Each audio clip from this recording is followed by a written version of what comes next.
Dans la vidéo précédente, je vous ai proposé ce qu'on mettait en place comme type de contenu de formation dans le cadre des modules que l'on organise au cours de celle-ci. Ici, je vais vous expliquer en quoi cette formation, elle est digitalisée, peut-être pas 3.0, mais au moins 2.0 sur comment on bosse avec et avec quels outils on avance avec notre groupe de stagiaires tout au long de cette formation. Alors, ce qu'il faut savoir, c'est que on n'aime pas trop le papier chez EDO, on en utilise un peu, mais le moins possible, et pour ça, on travaille avec un outil qui est mis à disposition de tous, d'ailleurs, qui sont l'ensemble des outils Google. On va, par exemple, mettre à dispo de l'ensemble des stagiaires et des tuteurs un certain nombre de documents sur le fonctionnement de la formation, un peu plus en détail tout ce que j'ai pu vous expliquer jusque maintenant, et bien plus encore. On va vous mettre à disposition ces documents à l'intérieur d'un dossier qu'on va vous partager dans un drive.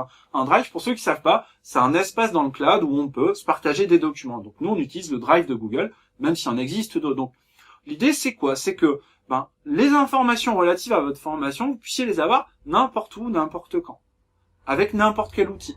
Si vous êtes en structure, que vous avez besoin d'une information, c'est top, vous avez votre téléphone dans la poche, il suffira de le sortir, d'aller consulter l'information qui va bien. Pourquoi? Parce que ce drive, il sera accessible avec votre smartphone, au même titre qu'il le sera à la maison ou chez un collègue. Si vous avez besoin d'infos, il suffira de vous connecter et d'accéder à vos espaces internet via un PC. Donc ça, c'est quelque chose qui nous semble important. Vous puissiez avoir toutes les infos relatives à la formation n'importe où, n'importe quand. Ces infos, on va d'ailleurs vous les transmettre à travers des agendas partagés. C'est un outil qu'on utilise beaucoup dans la formation. Il y a un agenda qui est construit pour la formation, il est partagé aux stagiaires, aux formateurs, et puis on va communiquer à travers cet agenda, notamment les formateurs vont y mettre des précisions, si parfois ils font un cours plutôt en pratique ou plutôt en théorie, s'il faut penser à ramener quelque chose, c'est à travers cette interface qu'on va pouvoir notamment communiquer. On utilise aussi d'ailleurs d'autres réseaux de communication, j'y reviendrai un petit peu plus dans le détail par la suite. Cette formation, elle est aussi importante et connectée. On utilise comme outil ce qu'on appelle un Chromebook. Alors un Chromebook, hop, c'est cet outil qui est là. Alors je vous rassure, je suis pas de pub pour Google, mais on est assez fan des produits qu'ils proposent. La particularité de cet outil, en fait, c'est qu'il est au-delà du fait qu'il soit léger, il est plutôt pratique. On n'a pas affaire à un ordinateur traditionnel. En gros, il n'y a pas de mémoire morte, pas de mémoire dure à l'intérieur. C'est-à-dire qu'on stocke pas des documents. C'est un outil qui est fait que pour aller sur le web et accéder rapidement à de la navigation, à des contenus qui sont stockés notamment dans des drives. Donc, en fait, à chaque formation, on met à disposition aux stagiaires un Chromebook. On le récupère à la fin. On le donne pas, mais on le prête pendant un long moment pour que tout le monde soit équipé de la même manière, qu'il n'y ait pas d'inégalité sur des outils techniques et qu'on puisse tous travailler ensemble avec ces outils. Alors, ces outils, en fait, ils sont assez intéressants parce que ils vont vous permettre, entre autres, notamment de faire ce que l'on appelle de la prise de notes collaborative. On va travailler à plusieurs sur de la prise de notes. Je vous disais dans une vidéo précédente qu'on n'allait pas utiliser énormément le stylo, un petit peu, mais là l'idée c'est que on travaille à plusieurs pour construire quelque chose tous ensemble. Dans le cadre de la formation, vous allez avoir une trentaine d'heures de formation qui sont dédiées à la maîtrise de l'ensemble des outils Google, ce qu'on appelle les outils G Suite. Ça va de la boîte mail à l'agenda, mais surtout au Drive et à d'autres outils qui sont encore plus efficaces. Je pense à des tableurs et ainsi de suite. Et donc, en apprenant à maîtriser ces outils, ça va vous permettre de faire pas mal de choses. Par exemple, quand un formateur fait un cours, en général, on a 2 ou 3 stagiaires qui vont ouvrir un document, qui vont le partager à tout le monde dans un dossier, et puis ils vont saisir les notes ensemble, ce qui fait que vous, de votre côté, si malheureusement vous avez peut-être pas pu être présent au cours pour une raison X ou Y, le cours il est noté, donc vous le récupérez directement, et donc ça c'est plutôt pratique.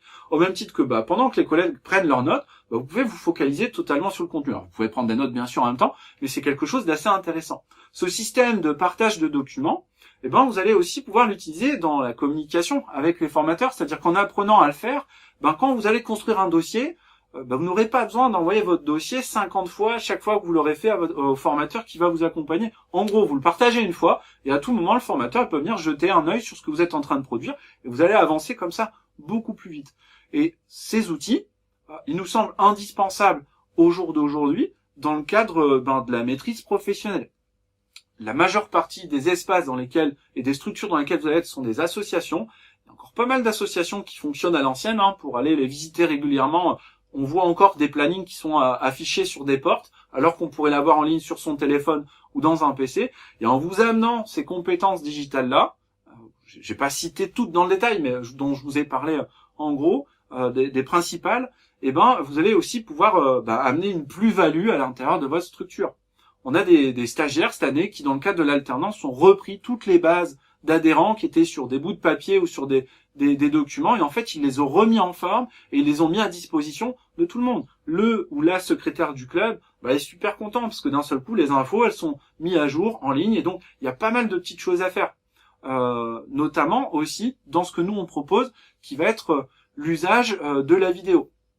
On est parti du principe quand même qu'on a tous un outil qu'on a dans la poche, et c'est peut-être même celui que vous utilisez pour suivre cette vidéo, qui est le smartphone. Aujourd'hui, un éducateur sportif, à l'heure actuelle, ne peut plus se passer de cet outil pédagogique pour travailler en séance. Et donc, la vidéo, c'est quelque chose qu'on met au cœur de la formation. Vous allez être formé par un collègue formateur qui en est expert pour, en faire, faire des montages. On va utiliser la vidéo dans le cadre des séances qu'on va faire en milieu scolaire avec des jeunes. Et puis, c'est quelque chose qu'on va même certifier auprès de vous. Je vous en avais parlé. Il y a une certification. Vous allez devoir mettre en œuvre un projet d'entraînement et vous allez devoir vous filmer. Vous allez devoir filmer vos pratiquants dans pas mal de situations différentes. Quand vous allez faire une causerie d'avant-match, quand vous allez mettre en place un échauffement, quand vous ferez un travail sur une capacité physique particulière. Et donc, l'idée, ça sera d'utiliser cet outil-là, d'apprendre à le faire pour pouvoir, à un moment donné, être encore plus efficace. Tout simplement, l'idée, c'est ça. On doit avoir de l'ambition, et c'est important pour nous, qui est de vous pousser dans le cadre de votre formation à aller à de la maîtrise de compétences qui sont élevées, pour qu'à un moment donné aussi sur le marché du travail, quand vous sortez de votre formation, vous ayez des avantages. Et ça, pour nous, c'est fondamental. Donc l'utilisation de la vidéo, vous allez y être mis au fait progressivement, vous allez apprendre à pouvoir les faire au fil de la formation. Et puis il y a d'autres outils aussi qu'on va utiliser, toujours à travers l'outil pédagogique digital. On va progressivement mettre en œuvre des vidéoconférences, des visioconférences entre nous. Il se trouve que dans la période qu'on vient de traverser, ça a été plutôt avantageux pour nous en tant qu'organisme de formation, parce que ayant déjà réalisé des visioconférences entre formateurs et stagiaires, quand il a fallu se confiner, c'est quelque chose qui était assez simple à mettre en œuvre. En 2 coups de doigt, hop, on s'est lancé. Et donc, il y a une petite partie de la formation, un petit volume horaire qui est consacré à découvrir cette expérience de formation à distance, qui font partie de mes modalités pédagogiques qui sont bien ancrées depuis un moment et qui sont indispensables à maîtriser. Et sur même une fin de formation, on va même vous amener à découvrir ce que c'est qu'une plateforme e-learning. On va vous mettre des formations en ligne à distance sur un petit volume horaire, une petite dizaine d'heures, mais vous allez pouvoir, l'idée, c'est d'apprendre à apprendre tout seul. Vous le savez, aujourd'hui, on a plein de ressources, que ce soit YouTube où vous regardez cette vidéo, mais plein d'autres éléments où on peut continuer à se former. Et pour nous, un éducateur sportif, au-delà de vous préparer un diplôme, on doit aussi vous apprendre et vous permettre, de vous préparer à de futurs apprentissages. Donc ça, c'est avec l'outil digital qu'on va pouvoir vous y amener. Et en général, quand on s'y met, on finit par y arriver et ça marche.